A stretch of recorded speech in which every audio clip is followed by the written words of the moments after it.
Salam semesta, hidup itu jalani saja, meneladani akhlak Allah. Assalam. Kawan, sebagai seorang muslim, kata salam tentu bukanlah hal yang asing bagi kita. Kita sangat sering mengucapkannya, terlebih ketika kita selesai melakukan sholat kita, atau bahkan ketika berangkat ke sekolah, pulang ke rumah, berkunjung ke rumah orang lain, baik tetangga ataupun saudara, bahkan ketika kita berpapasan di jalan. Tapi apa makna dari salam yang sesungguhnya? Dalam bahasa Arab, salam berarti damai atau sejahtera. Jadi ketika kita mengucapkan salam, sesungguhnya kita tengah saling mendoakan kedamaian atau kesejahteraan antar satu sama lain. Bagaimana dengan assalam? Allah assalam diartikan dengan yang maha sejahtera. Yang tergambar dalam benak kita ketika mendengar kata sejahtera adalah hidup berkecukupan, bahagia, dan terbebas dari segala kesedihan dan kekurangan baik secara materi maupun non-materi. Tidak sepenuhnya salah, sebab assalam berarti bahwa zat Allah terhindar dari segala aib, sifat-sifatnya terbebas dari segala kekurangan, dan perbuatannya jauh dari unsur kejahatan atau keburukan. Sebagai manusia, kita harus menyadari benar hal ini. Dalam diri kita tidak terlepas dari aib dan celah. Sifat-sifat kita memiliki banyak kekurangan dan kelemahan.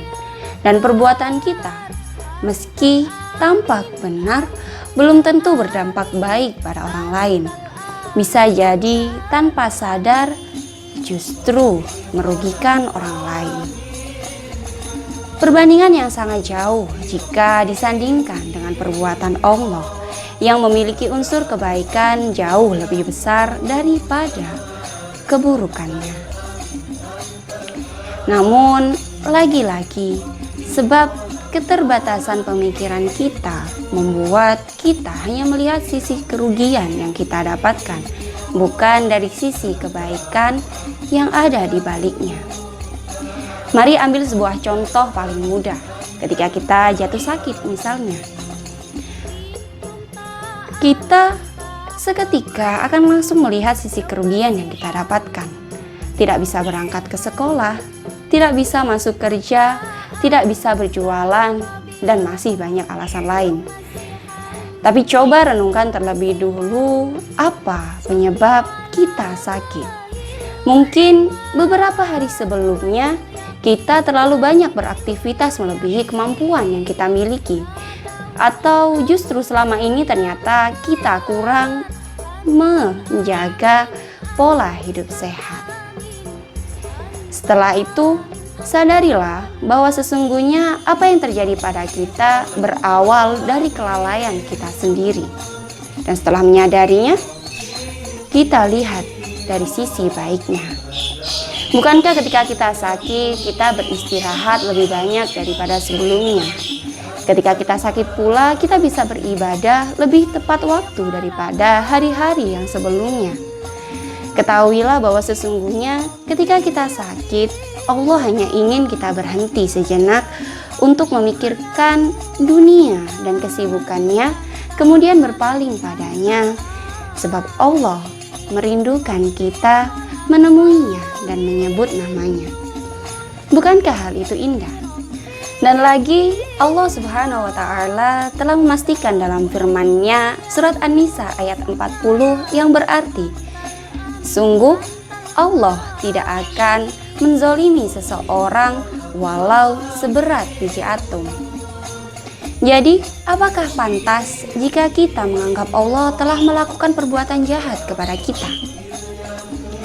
Kawan, tidak ada keselamatan dan keterhindaran dari aib yang didapat dan terdapat di dunia, kecuali kembali padanya dan bersumber darinya. Apa maksudnya? Tidaklah kita akan selamat dari suatu bahaya, baik itu berupa bencana alam ataupun wabah penyakit, kecuali atas pertolongannya, baik secara langsung ataupun melalui perantara makhluknya. Tidak pula kita akan terbebas dari celaan manusia jika saja Allah tidak menutupi aib kita dari pandangan mereka. Coba bayangkan jika seandainya Allah menunjukkan dosa kita dengan menggambarkan satu dosa kecil dengan sebuah bintik hitam di tubuh kita.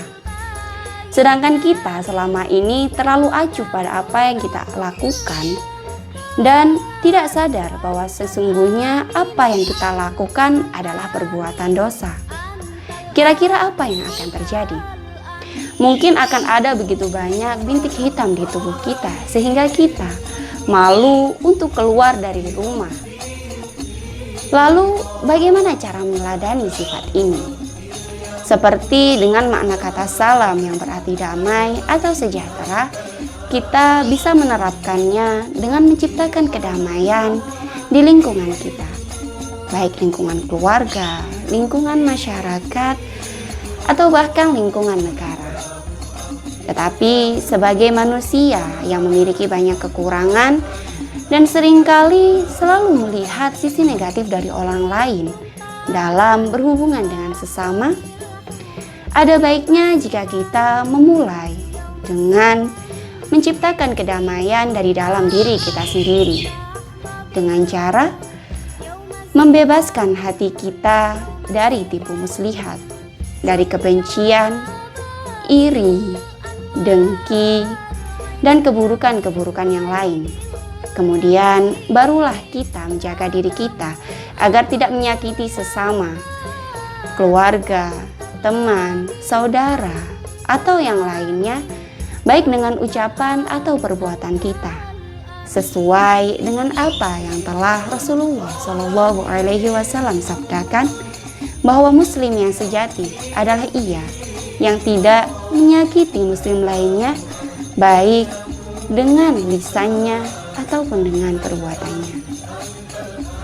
Ada sebuah kisah yang diceritakan oleh pelayan Rasulullah Shallallahu Alaihi Wasallam, bahwa setiap kali Rasulullah Shallallahu Alaihi Wasallam menyelesaikan sholatnya, beliau selalu memohon ampun sebanyak 3 kali seraya berdoa yang berbunyi, Bismillahirrahmanirrahim, Allahumma antas salam wa minkas salam wa ilaika ya'udus salam fahayyina rabbana bisalam wa adkhilna jannata darussalam tabarakta rabbana wa ta'alaita ya dzal jalali wal ikram.